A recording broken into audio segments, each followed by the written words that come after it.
There's a lot of shit being talked about right now, but I can't wait to put him to sleep on the night. I'm ready one fight and tomorrow. And the rematch. And the street fight. I'm ready. Bare knuckle. Tomorrow, maybe right now. Not boxing gloves. Usyk breaks down Dubois. Again, no gloves, no excuses, just dominance. There's a lot of bleep being talked right now, said Oleksandr Usyk, but I can't wait to put him to sleep. That wasn't just bravado, it was a warning. When Daniel Dubois called him out again, Usyk did what? Maybe, because a lot of years, 2, 3, yeah. Now I think Daniel grow. And do you think, Like a boxer, like a man. yeah, does he deserve this opportunity, or is there someone else more deserving? Joe Parker maybe, or does Daniel deserve his shot? Yeah, I think Daniel deserve, because Daniel from UK. It's interesting for. Didn't hesitate. He responded with pure venom. 1 fight, 2 fights, a rematch, a bare-knuckle brawl in the street if needed. I'm ready, he said. And no one's doubting him. Usyk didn't just reject Dubois' call-out, he dismantled it. I'm ready 1 fight and tomorrow. And the rematch. And the street fight. I'm ready. Bare knuckle. Tomorrow, maybe right now. Not boxing gloves, but it's. Reminding everyone how Dubois folded under pressure against Joe Joyce, and then literally took a knee when the going got tough in their own fight, Usyk exposed Daniel's greatest flaw, mental fragility. It wasn't trash talk, it was truth. Usyk's message was simple: gloves or no gloves, street or stadium, he'll beat Dubois anytime, anywhere. That's not hype. That's confidence born from experience. Because when they met in the ring, Usyk made Dubois quit, plain and simple. And now Dubois is still begging for a rematch. But it sounds hollow. He talks about putting things right, about being blessed, and about throwing the kitchen sink, but nothing about his game. Thinking about it, it's the fact that he's still trying to convince himself that he won, which he clearly didn't. Really, that shows a lot of delusion on his part.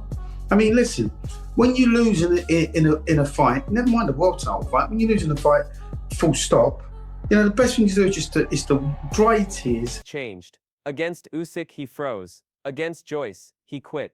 The truth is, no amount of interviews or emotional slogans can undo the fact that he's been exposed twice. Delusion meets reality. Boxing insiders aren't holding back. Duke McKenzie said what many fans have been thinking for months: Dubois is what his manager said, what Usyk's manager said, Aegis. Aegis came out, he said, this time, we're not fighting Daniel the boy, we're fighting Daniel the man. And I think that's the difference. You know, since that Usyk fight, which he was an underdog going into, and he showed that his punch power and delusional. He lost fair and square twice and still cries robbery. But real fighters take the loss, learn, and rebuild. Daniel, he's stuck in a cycle of denial while Usyk chases greatness. And this isn't just harsh opinion, it's backed by tape. Dubois claims he was in the fight, that he troubled Usyk, but analysts like Adam Smith see it differently. Yes, there was a spark in round 3, but even then, Usyk's defense was sharp. The right hands Dubois landed were mostly blocked, deflected, or absorbed without damage. And let's not forget, just like in Poland, Dubois threw another borderline body shot out of frustration, not strategy. It was a pattern. Usyk, calm and unshaken, kept dictating the pace, kept setting traps. Daniel never solved the puzzle. In fact, the very shot he tried to land over and over became his third round actually to come back and landed a few right hands, but they were sort of partially blocked. Usyk never really gets hit flush. There was that other sort of low blow type body shot, exactly like the one in Poland, which they sort of shook off. And yeah, unfortunately, Daniel was trying to catch him with the right hand, and it was the right hand that led to the end for doing. When class meets chaos, the turning point was never about one punch, it was about IQ. Usyk flipped the fight with precision. He didn't panic, didn't lunge, didn't waste energy. He broke Dubois down with pure ring generalship, and once momentum shifted, the end felt inevitable. That's the key difference. This wasn't bad luck. It wasn't poor judging. It was one fighter operating on a different level and the other drowning in the deep end. Fellow fighters weigh-in Dave Allen didn't sugarcoat it. Dubois was poor, he said bluntly. And that's being generous. Usyk, in Allen's words, is in a league of his own. The man has beaten every big name from cruiserweight to heavyweight. He cleaned out an entire division. then moved up and outclassed just complete. He's the best of our generation by far, he has to be. He's beat everybody, he's literally beat everybody. You could say he's not beat Wiley, you could say it's Thomas, still to come, Parker. He's beat everybody. Daniel Dubois for me, Daniel Dubois was poor tonight. I know we're not getting onto that yet, but he was poor tonight. But he's beat Fury twice, he beat Joshua twice, he mopped up at cruiserweight. He's done it all, yeah, there's nothing really much else to add. He's one of the giants. Dubois, he was supposed to be dangerous, but against elite competition, he's looked out of his depth. Power is meaningless if you can't apply it under pressure, and Usyk's pressure is relentless. That's why Alan believes Usyk is one of the best of this era, not just for the titles, but for making world-class fighters look painfully average. And then there's the moment fans won't forget. After the finishing shot, Dubois beat the count. He stood up, but instead of stepping forward, he walked to his corner. He wasn't hurt, he was done. Mentally checked out. That image said it all. It's not just about how hard you hit, it's about how deep you can dig. And according to Alan, the chairman of the Quit Committee, Dubois waved the white flag. Brutal truth from the heavyweight ranks. Martin Bakole was just as unforgiving. He predicted before the fight that Dubois wouldn't last 5 rounds if he fought the same way. He didn't, and he didn't. No jab, no footwork. And he walked straight past Usyk, straight to the corner. He was completely fine.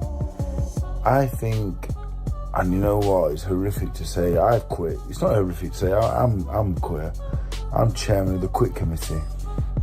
I'm top quitter, I guess. Anyway. No plan B. Just the same basic combinations, and Usyk saw everything coming. Bakole said Dubois deserved the knockout, and it's hard to disagree. When you refuse to adapt, you invite defeat. That's boxing. Usyk doesn't stay still. He evolves every fight. Dubois, he's stuck in first gear. You can't bluff your way past a technician like Usyk. The blueprint's too deep. Even Ajit Caballo was in awe. He pointed out that every shot Usyk threw had intent. He wasn't just landing punches, he was breaking Dubois down, piece by piece. It was surgical. Caballo said it best. Usyk made Daniel look like he didn't belong in the same ring. That's the hallmark of greatness. Not just winning, but dismantling your opponents in ways that make their own strengths disappear. Dubois' power, irrelevant. His size, neutralized. His hunger, outmatched. Tony Bellew's cutting honesty. Tony Bellew, never one to hold back. Delivered perhaps the day before today that Daniel Dubois never passed 5 rounds if he kept boxing like the same way he boxed last time he fought Usyk. But he did the same. There was no jab, nothing changed. He deserved the knockout because he never changed something like the most painful truth of all. Dubois landed one decent body shot the entire fight, and it did nothing. After that, there were no combinations, no rhythm changes, no grit, just a man slowly running out of belief. Bellew's comment hit home. The real Daniel doesn't want to fight. That's a hard thing to say about a professional fighter, but the evidence is clear. Against Joyce, he folded. Against Usyk, he bailed. That mentality won't survive at the top. Usyk, by contrast, lives in tough moments. He thrives when things get uncomfortable. He grows stronger when others fade. That's why Bellew and others put him in a class above.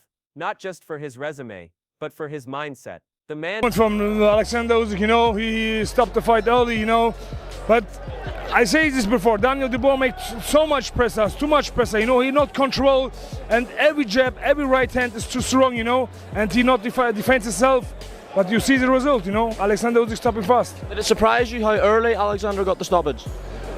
Yes, before the fight, I was, I never say this is, he come to stop him so early, you know. But after the first round, I say the fight will never be more than 6-7 rounds. Doesn't crack. The verdict is in. Dubois can talk about rematches, redemption, and righting wrongs all he wants. But talk doesn't matter. The footage doesn't lie, and neither do his peers. Usyk didn't just beat Daniel. He exposed the difference between potential and pedigree, between hype and heart, between power and pressure. Until Dubois learns to evolve, to adapt, to endure, to fight through fire, these nights will keep ending the same way, with him on the canvas, looking for excuses while his opponent celebrates. Because in boxing, the moment of truth always comes. And when it did, Usyk rose. Dubois folded. Dubois can keep talking, but Usyk already wrote the ending. There's a brutal truth beneath all the noise. Daniel Dubois can talk about a rematch as much as he wants, but until he changes who he is at his core, nothing will change. Against Oleksandr Usyk, His weaknesses weren't just exposed, they were amplified. And as Tony Bellew bluntly put it, Daniel Dubois doesn't truly have the whole fight to which Usyk tapped his belly and just said, "What was that?" And then there was zero else coming back. And that's, in my opinion, that's the attitude and that's the mentality of a guy that when the going gets tough. Heart to beat a champion. Bellew's praise for Usyk was spot on. He didn't just acknowledge the win, he honored the performance. There's no debate anymore. Usyk is operating on another level. Johnny Nelson's breakdown of Usyk's domination over Dubois captured it perfectly. Usyk didn't just win. He stripped Daniel of everything he brought into the ring. He neutralized the jab, smothered the power, dismantled the footwork, and drained Dubois' confidence round by round. By the fifth, Daniel wasn't strategizing. He was surviving. As Nelson described it, he was mentally checking out, thinking, "I'm getting chopped up here." That's what defines a true champion. Not just winning, but imposing your will so completely that your opponent loses belief. And even more impressive, Usyk's composure afterward. Nelson highlighted how he showed humility and appreciation to the fans, even after clinically dismantling a challenger. That balance, ruthless in the ring, respectful outside it, is exactly why Usyk is admired by fans and feared by... Technically, physically now, he's at the weight and he's adapted and he's adjusted. I mean, he's even adjusted and adapted his weight for this fight individually. I mean, he put on how much weight and slowed his actual feet down because Daniel Dubois... fighters. Meanwhile, Dubois' performance didn't silence any critics. If anything, it added fuel. Nelson's analysis reinforces the growing belief that Dubois simply doesn't have the mindset or tools to pose a real threat to a fighter as complete as Usyk.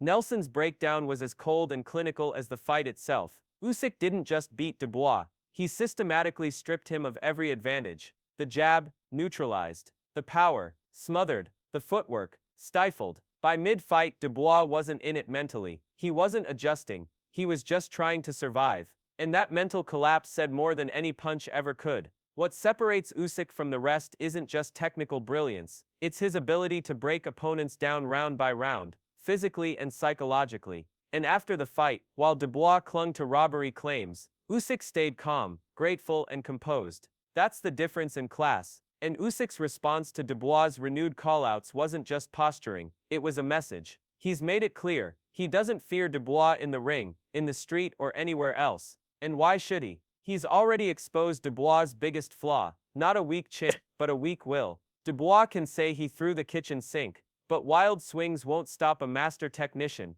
You don't beat Usyk with hope, you beat him with answers. And Dubois hasn't found any. That's why legends like Bellew, Nelson, and Dave Allen are openly questioning who, if anyone, can topple Usyk. He isn't just winning, he's dominating elite opposition and doing it with consistency, composure, and class. If a rematch does happen, the stakes are enormous. Another Usyk win would solidify his legacy as one of the greatest heavyweights of this era. A Dubois upset, on the other hand, would flip the narrative and shock the boxing world. But let's be honest, after what we've seen, can anyone really picture Dubois outboxing or outlasting someone like Usyk? So the question stands, do you genuinely believe Dubois can shock the world? Or is Oleksandr Usyk simply untouchable? Drop your thoughts and predictions below, because this story is far from over.